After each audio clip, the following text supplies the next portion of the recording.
أبو ليلى الخطيب بمسلسل أبو جانتي، مرزوق بمرزوق على جميع الجبهات، صبحي بصايعين ضايعين، عجاج بعيلة 6 نجوم، شخصيات متعددة في لوحات بقع الضوء.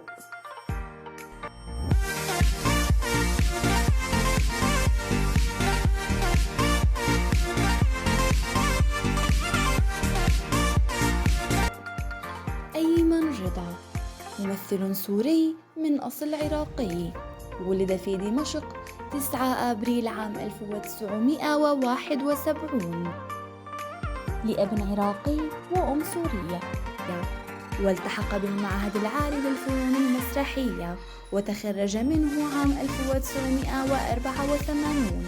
بدأ مسيرته الفنية عام 1988 خلال مسلسل دائرة النار، ثم شارك في الخشخاش عام 1991، وبعدها في نهاية رجل شجاع بدور حليش، وفي عائلة 7 نجوم بدور بديع، وفي بطل من هذا الزمان بدور منصور النايحة.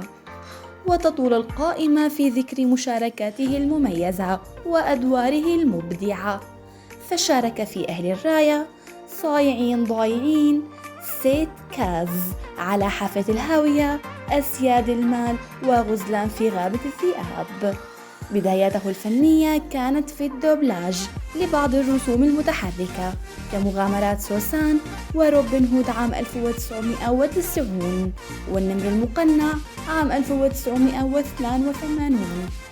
أما بالنسبة لحياته الشخصية فهو متزوج من سيدة خارج الوسط الفني، ولديه منها 4 أولاد.